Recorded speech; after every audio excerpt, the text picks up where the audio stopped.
الحمد للہ والصلاة والسلام علی رسول اللہ وعلی آلہ وصحبہ ومن والہ۔ محترم بھائیو، السلام علیکم ورحمۃ اللہ وبرکاتہ۔ ہم اس مبارک مجلس میں سورہ بقرہ کی تفسیر جان رہے ہیں۔ آج ہم انشاءاللہ آیت نمبر 115 سے چند آیات کی تفسیر جانیں گے۔ اللہ تعالیٰ فرماتا ہے: اعوذ باللہ من الشیطان الرجیم، بسم اللہ الرحمن الرحیم، وَلِلَّهِ الْمَشْرِقُ وَالْمَغْرِبُ فَأَيْنَمَا تُوَلُّوا فَثَمَّ وَجْهُ اللَّهِ إِنَّ اللَّهَ وَاسِعٌ عَلِيمٌ۔ اور اللہ ہی کے لیے ہے مشرق اور مغرب، پورب اور پچھم، تو تم جس طرف رخ کرو سو وہیں اللہ کا چہرہ ہے۔ بے شک اللہ وسعت والا اور سب کچھ جاننے والا ہے۔ اس آیت کریمہ کا مقصود یہ قطعاً نہیں ہے کہ جدھر بھی ہم منہ کر لیں ہماری نماز ہو جائے گی، بلکہ فرض نماز میں قبلہ کی طرف رخ کرنا نماز کی شرطوں میں سے ایک شرط ہے۔ اگر کوئی آدمی فرض نماز میں قبلہ کی طرف رخ کر کے نماز نہیں پڑھتا ہے تو اس کی نماز نہیں ہوگی، الا یہ کہ وہ معذور ہو۔ تو یہاں پر معذوری کی حالت کو بیان کیا گیا ہے۔ اسی لیے اس سے پہلے جو آیت ہے اس میں یہ کہا گیا: وَمَنْ أَظْلَمُ مِمَّنْ مَنَعَ مَسَاجِدَ اللَّهِ۔ اس شخص سے بڑا ظالم کون ہوگا جو اللہ کی مسجدوں سے لوگوں کو روکے۔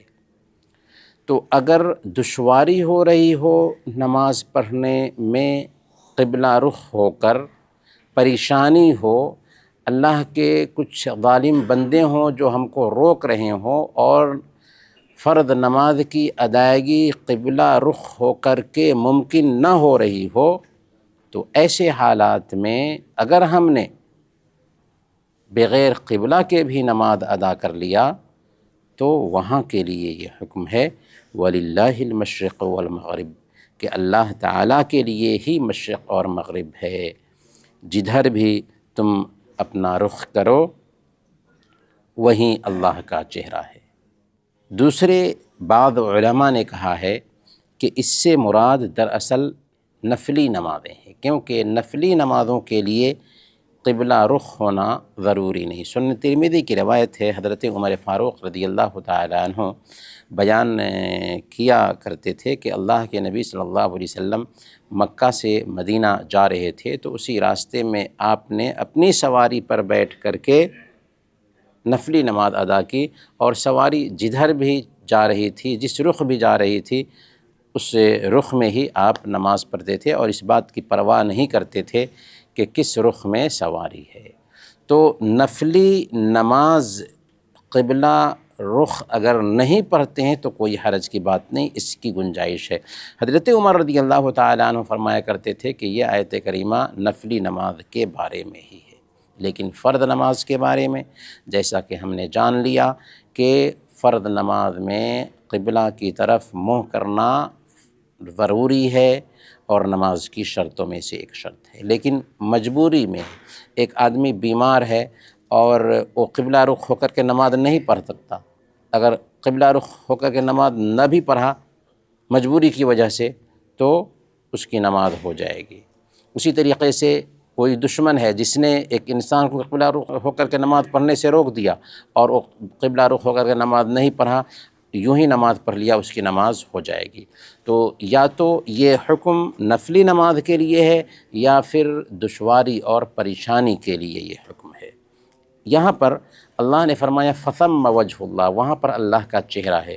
اس سے پتہ یہ چلا کہ اللہ رب العالمین کا اس آیت کریمہ میں چہرہ ثابت ہوتا ہے۔ اللہ تعالیٰ کا چہرہ، اللہ تعالیٰ کا ہاتھ، اللہ تعالیٰ کا پیر، یہ سارے ثابت ہیں، لیکن اہل سنت والجماعت کا عقیدہ یہ ہے کہ یہ صفات جو اللہ تعالیٰ کے قرآن اور حدیث میں بیان کیے گئے ہیں بندوں کے صفات سے بالکل الگ ہیں۔ یعنی ہم مانیں گے، اللہ نے کہا تبارک الذی بیدہ الملک، بابرکت ہے او اللہ جس کے ہاتھ میں بادشاہت ہے۔ تو ہم مانیں گے کہ اللہ نے ہاتھ کہا ہے تو اللہ کے پاس ہاتھ ہے، لیکن یہ ہاتھ بندوں کے ہاتھ سے بالکل الگ ہیں، بندوں کے صفات کے جیسے نہیں۔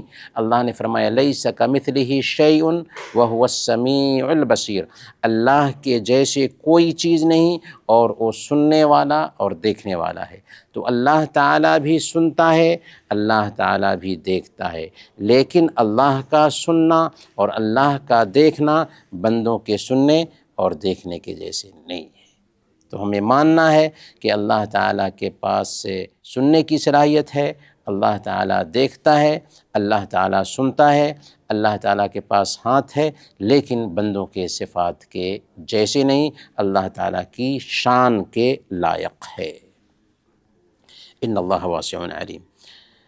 آگے کی آیت میں اللہ تعالیٰ فرماتا ہے وَقَالُوا اتَّخَذَ اللَّهُ وَلَدًا سُبْحَانَهُ بَل لَّهُ مَا فِي السَّمَاوَاتِ وَالْأَرْضِ كُلٌّ لَّهُ قَانِتُونَ، اور انہوں نے کہا کہ اللہ نے کوئی اولاد بنا رکھی ہے۔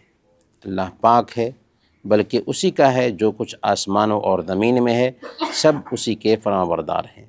اس آیت کریمہ میں اللہ تعالیٰ نے اس بات کی نفی کی کہ اللہ کے پاس بیٹا ہے، اور سورہ الاخلاص کو جب ہم پڑھتے ہیں تو ہمیں بات واضح ہو جاتی ہے کہ اللہ تعالیٰ کی شان کے خلاف ہے کہ وہ اپنے لیے بیٹا بنائے۔ اللہ تعالیٰ نے اپنا تعارف کرا دیا ہے سورہ الاخلاص میں، قل هو اللہ احد اللہ الصمد لم یلد ولم یولد ولم یکن لہ کفوا احد۔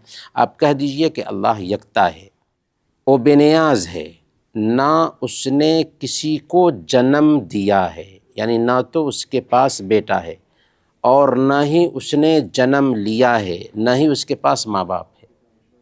وَلَمْ يَكُنْ لَهُ كُفُوًا أَحَدٌ، اور اس کا کوئی شریک اور ہم مثل نہیں ہے۔ تو اس سورہ نے اللہ تعالیٰ کی ذات سے نفی کی، ماں باپ ہونے کی، نفی کی اولاد ہونے کی۔ اسی لیے سورہ مریم میں اللہ تعالیٰ نے فرمایا وَقَالُوا اتَّخَذَ الرَّحْمَنُ وَلَدًا لَقَدْ جِئْتُمْ شَيْئًا إِدًّا، انہوں نے کہا کہ رحمان نے بیٹا بنا لیا، تم نے بہت سخت بات کہی۔ تَكَادُ السَّمَاوَاتُ يَتَفَطَّرْنَ مِنْهُ وَتَنشَقُّ الْأَرْضُ وَتَخِرُّ الْجِبَالُ هَدًّا أَن دَعُوا لِلرَّحْمَنِ وَلَدًا، قریب ہے کہ اس بات سے آسمان پھٹ جائے، زمین ٹکڑے ٹکڑے ہو جائے اور پہاڑ ریزہ ریزہ ہو جائے۔ کس بات پر؟ اس بات پر کہ کسی نے اللہ کے لیے بیٹا بنا۔ یعنی اگر احساس ہوتا زمین کو تو اس بات کو سن کر زمین پھٹ جاتی، آسمان کو احساس ہوتا آسمان ٹکڑے ٹکڑے ہو جاتا، اگر پہاڑوں کو احساس ہوتا تو پہاڑ شق ہو جاتے، پھٹ جاتے، اس بات کو لے کر کے کہ کوئی اللہ کا بیٹا مانے۔ تو نہایت سخت بات ہے جو اس طرح کی باتیں کرتے ہیں، اور آج بھی ہمارے بیچ بہت سارے ایسے لوگ ہیں انسانوں میں سے جو سن آف گاڈ مانتے ہیں حضرت عیسیٰ علیہ السلام کو، حالانکہ حضرت عیسیٰ علیہ السلام کا اس دھرم سے کوئی تعلق نہیں ہے، وہ پول کا بنایا ہوا دھرم ہے، شاول کا بنایا ہوا دھرم ہے جو عیسائیت کے نام سے آج پایا جاتا ہے۔ اللہ تعالیٰ نے اس کی نفی کی، چند دلائل دی۔ سب سے پہلے دلیل کیا ہے؟ سبحانہ، اللہ پاک ہے۔ سبحانہ کے ذریعہ اس بات کو واضح کیا کہ اللہ تعالیٰ ہر محتاجی سے پاک ہے، اور بیٹا ایک انسان کی محتاجی ہوتی ہے، اولاد ایک انسان اس کے لیے محتاج ہوتا ہے۔ اللہ نے کہا سبحانہ، اللہ تعالیٰ پاک ہے، گویا کہ اولاد کی ضرورت سے اللہ تعالیٰ پاک ہے۔ پہلی دلیل اللہ تعالیٰ نے اس آیت کریمہ میں یہ دی۔ دوسری دلیل لَهُ مَا فِي السَّمَاوَاتِ وَالْأَرْضِ، اللہ تعالیٰ آسمان اور زمین کی ہر چیز کا مالک ہے، اور آسمان اور زمین میں جو چیزیں بھی ہیں وہ اس کی مملوک ہیں۔ اور بیٹا جو ہوتا ہے نا، مملوک نہیں ہوتا ہے، غلام نہیں ہوتا ہے، بلکہ بیٹا شریک ہوتا ہے۔ تو اس سے پتہ یہ چلا کہ اللہ کے پاس بیٹا نہیں ہے۔ تیسری دلیل کیا ہے؟ کل لہ قانتون، اللہ تعالیٰ کے فرمانبردار ہیں، آسمان اور زمین کی ساری چیزیں اللہ تعالیٰ کی فرمانبردار ہیں۔ تو بیٹا جو ہے نا وہ فرمانبردار کوئی ضروری نہیں ہے کہ ہو جائے، کبھی کبھار سرکش بھی ہو جاتا ہے۔ تو اس سے پتہ یہ چلا کہ اللہ تعالیٰ کے لیے بیٹا نہیں۔ آگے اللہ تعالیٰ نے فرمایا بدیع السماوات والارض، وَإِذَا قَضَى أَمْرًا فَإِنَّمَا يَقُولُ لَهُ كُن فَيَكُونُ۔ آسمانوں اور زمینوں کا بغیر مثال کے پیدا کرنے والا ہے، موجد ہے، اور جب کسی کام کا فیصلہ کرتا ہے تو اسے بس کہتا ہے کہ ہو جا تو وہ ہو جاتا ہے۔ چوتھی دلیل اللہ تعالیٰ نے یہ دی کہ وہ آسمان اور زمین کا بغیر کسی مادہ کے، بغیر کسی نمونہ کے پیدا کرنے والا ہے۔ اور اولاد جو ہوتی ہے نا، وہ نمونہ سے ہوتی ہے، باپ کی ہم مثل ہوتی ہے، باپ کا نمونہ ہوتی ہے۔ تو جب اللہ تعالیٰ بغیر کسی نمونہ کے پورے آسمان اور زمین کو، پوری چیزوں کو پیدا کرنے والا ہے، تو اس کے لیے اولاد کہاں سے ہو گئی؟ کیونکہ اولاد تو باپ کا نمونہ ہوتی ہے۔ وَإِذَا قَضَى أَمْرًا فَإِنَّمَا يَقُولُ لَهُ كُن فَيَكُونُ۔ اور جب اللہ تعالیٰ کسی چیز کا فیصلہ کرنا چاہتا ہے تو کہتا ہے کہ ہو جا، وہ چیز ہو جاتی ہے۔ یہ آخری دلیل ہے کہ اللہ کے پاس بیٹا نہیں، کیونکہ اللہ تعالیٰ تو جب بولتا ہے ہو جا تو وہ چیز ہو جاتی ہے، پھر اللہ تعالیٰ کو بیٹا پیدا کرنے کی کیا ضرورت؟ تو یہ دراصل اللہ تعالیٰ نے دلائل دیا اپنی ذات سے بیٹا ہونے کی نفی کرنے کے لیے، اور سورہ الاخلاص دراصل اس بات کے لیے دلیل ہے، اور سورہ مریم کی جو آیات ہم نے آپ کے سامنے پڑھیں یہ اس بات کے لیے دلیل ہے کہ اللہ کے لیے بیٹا نہیں، اور جو لوگ اس طرح کا کفریہ عقیدہ رکھتے ہیں ان کا حساب اللہ تعالیٰ کے پاس ہوگا۔ انہی باتوں کے ساتھ ہم آج کا درس ختم کرتے ہیں۔ وصلی اللہ علی نبینا محمد وعلی آلہ وصحبہ اجمعین۔ جزاکم اللہ خیر۔